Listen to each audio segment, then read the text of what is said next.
মনের পাখি বনে পালায় কি কৌশলী, মাইরি কি কৌশলী, ইলিশ মাছে লাভ মারেছে পদ্মাতে। ও দাদা, সেই শিলিগুড়ি থেকে হেঁটে হেঁটে এলুম আপনাদের বর্ডারে, দুটো ইলিশ দিবেন দাদা? কেউ আছেন এখানে? ওপার থেকে কি সুন্দর ইলিশের গন্ধ আসছে মায়েরি। আমার একদম নাক দিয়ে গন্ধটা ঢুকে পেটের ভিতর গিয়ে মোচামুচি শুরু করে দিয়েছে। দাদা কেউ আছেন? দুটো ইলিশ দিবেন দাদা? ও দাদা, কেউ আছেন গো? আরে ওপারে কে? দাদা নরেন দাদা। দাদা আর বলবেন না, মরে গেলুম দাদা, মরে গেলুম। সেই শিলিগুড়ি থেকে হাঁটতে হাঁটতে আপনাদের বর্ডারে এলুম। এবার একটাও ইলিশ পাইনি দাদা। দিদিতে এবার এসে দাদার সঙ্গে ঠিকই বিন্দাস চিল মারছে, আর আমরা তো না খেয়ে মরছি। আমাকে দুটো ইলিশ দিবেন। আর এই যে আমের গন্ধ আসছে ম ম করে, এবার তো দিদিও নেই যে কাঁঠাল দিবে।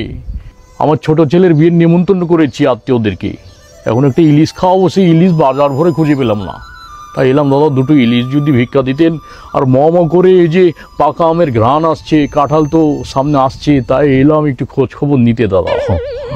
ও আচ্ছা, বুঝতে পেরেছি দাদা। আসলে আমাদের দেশে যখন আপনাদের সাথে, আসলে আপনাদের সঙ্গে যখন আমাদের সম্পর্ক ভালো ছিল, তখন আমরা আপনাদেরকে অনেক কিছু দিয়েছি। আপনাদেরকে যে আমরা দেব, সেই সম্পর্কটাই তো আপনারা রাখলেন না। এই যে আপনাদের দেশের নরেন্দ্র মোদী আমাদের সাথে একেবারে চিরতরে সম্পর্ক বিচ্ছেদ করে দিয়েছে।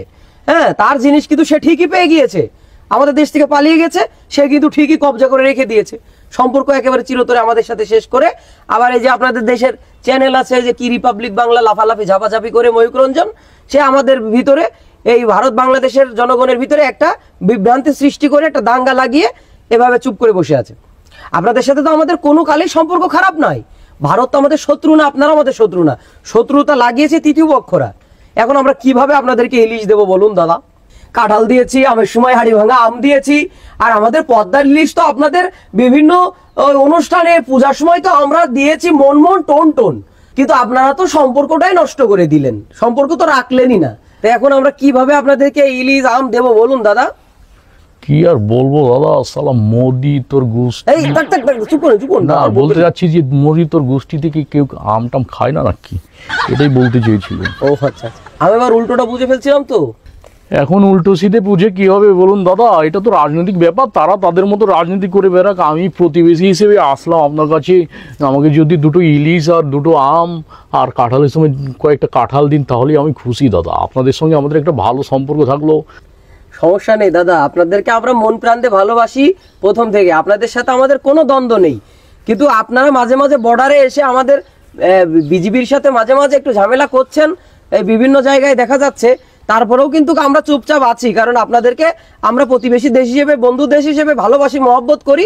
সেই সুবাদে আপনারা অবশ্যই পাবেন, সমস্যা নাই। আমাদের দেশের আম যদি পাকে, ওই আমরা যদি ট্রাকে না পাঠাতে পারি, এই যে বর্ডারের ফাঁক দিয়ে এই যে এভাবে হাত দিয়ে আপনাদেরকে আম ঢুকিয়ে দেবো এইভাবে দাদা। জয় গুরু দাদা, আপনাকে কি বলে যে ধন্যবাদ দিব দাদা। আপনার উপর আমার আশীর্বাদ সবসময় থাকবে দাদা। তা আমাদের তো মানবতা আছে, আমরা তো মানবতা নিয়ে চলি দাদা, সমস্যা নেই, আপনি টেনশন করবেন না। আমরা একা খাবো না, আমের সময় আসলে আপনাদের অবশ্যই আম দিব।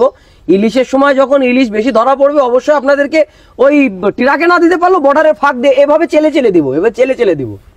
এইভাবে চেলে দিলেও হবে, আমরা মিলে নিয়ে নিব দাদা, কোনো সমস্যা নেই। তবে আমাদের সঙ্গে সম্পর্কটা খারাপ করবে না, ঠিক আছে? আমরা মিলেমিশে থাকবো, দু দেশ বন্ধুর মতো থাকবো।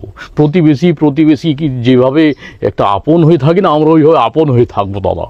আপনাদেরকে কিন্তু আমরা পুজোর সময় নিমন্ত্রণ করবো, আপনাদের ঈদের সময় আমরা আসবো। এইভাবে আমাদের একটা প্রতিবেশী সম্পর্ক ঠিক থাকবে দাদা, বুঝলেন?